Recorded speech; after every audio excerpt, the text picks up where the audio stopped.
Le beau-père de cette famille est un grand sorcier malfaiteur.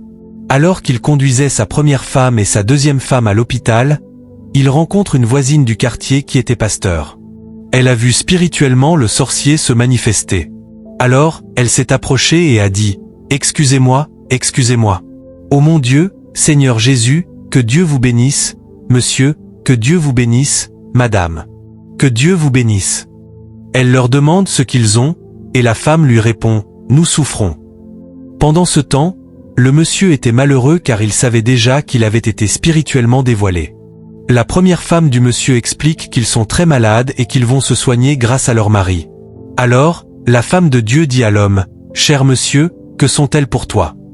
Il répond « Ce sont mes femmes, ma première et ma deuxième femme, et c'est mon fils que voici. » La femme de Dieu lui répond « Tu es sûr de ces femmes et de cet enfant? Tu es sûr de ce que tu dis? Pourtant, c'est toi qui les as mis dans cette situation. » L'homme dit « Je ne comprends pas ce que vous dites », faisant semblant de nier les faits. Alors, la femme de Dieu insiste et lui dit « Toi, en tant que mari, tu as rendu toute ta famille, tes 2 femmes et même ton enfant, malheureux, et tu n'as même pas honte. » Le mari répond encore « Je ne comprends pas ce que vous dites. » Mais la femme de Dieu lui demande « Est-ce que tu es vraiment toi-même? Tu sais ce que tu as fait. » L'homme lui dit alors « Madame, ne me provoquez pas. Si vous me provoquez, vous verrez ce que je vous ferai. Pourquoi m'accuser sans raison? » Sachant bien que c'est lui qui est derrière tout ceci, il dit à sa famille « Allons-y, nous devons partir. » Mais la femme de Dieu les retient en disant « Monsieur, arrêtez-vous. » Alors, la femme de Dieu commence à prier et demande à la première femme, assise dans un fauteuil roulant, « Veux-tu obtenir la guérison, ainsi que ton enfant? » Elle répond « Oui, je le veux, oui, je le veux. » Pendant ce temps, la femme de Dieu dévoile quelques vérités, mettant au clair les secrets du mari. L'homme, mécontent, la regarde avec un œil de méchanceté.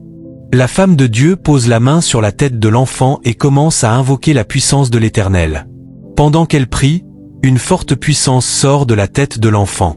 Automatiquement, l'enfant est guéri, et sa maman, ainsi que la deuxième épouse, sont très heureuses.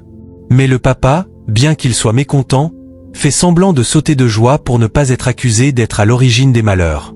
Il regarde encore la femme de Dieu avec colère. Rapidement, il bénit le Seigneur en disant « Gloire à Dieu », tout en sachant qu'il est coupable. La femme de Dieu prend les mains de la première femme, toujours assise dans le fauteuil roulant, et prie pour elle.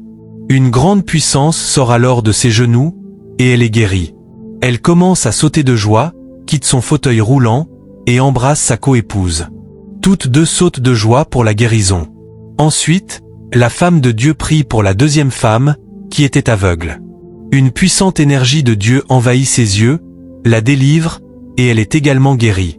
Toute la famille saute de joie, y compris le père, qui cache son identité de sorcier en souriant et en disant « Gloire à Dieu ». Le père décide de rentrer à la maison pour ne pas être davantage dévoilé par la femme de Dieu. Mais celle-ci l'arrête en disant « Monsieur, arrêtez-vous. » Il répond « Non, nous devons rentrer rapidement célébrer notre guérison. » La femme de Dieu insiste « Tu dois te confesser. » Il rétorque « Confesser quoi ?» Elle lui dit « Tes péchés, car tu as envoûté ta famille. » Il change de visage et dit « Si tu dis la vérité devant ma famille, je vais te tuer. » Il ordonne alors à sa famille « Allez, tout le monde, on rentre à la maison. » La femme de Dieu le menace spirituellement. « Si tu ne te confesses pas, mon Dieu te humiliera ici même, car tu n'es rien devant Jésus-Christ. » L'homme, en colère, défie la femme de Dieu, « Ton Dieu contre mon Dieu. Nous verrons lequel est le plus puissant. » Il sort un talisman de sa poche et tente d'attaquer l'homme de Dieu avec. Il jette un sort diabolique contre l'homme de Dieu, mais ce dernier arrête le sort avec sa Bible. Étonné, il lance à nouveau un sort diabolique, mais la Bible bloque encore une fois le sort. Il essaie une 3e fois de lancer un sort diabolique contre l'homme de Dieu, mais cette fois-ci, l'homme de Dieu lui renvoie le sort. C'est alors qu'il est gravement frappé par la puissance de Dieu et tombe par terre tout en criant, car il ne pouvait plus supporter l'effet de cette puissance. N'ayant plus d'autre choix, il demande pardon. Dieu est vraiment merveilleux. Toi qui regardes cette vidéo, que Dieu te protège de tout danger. Amen. Écris Amen en commentaire et abonne-toi pour plus de vidéos.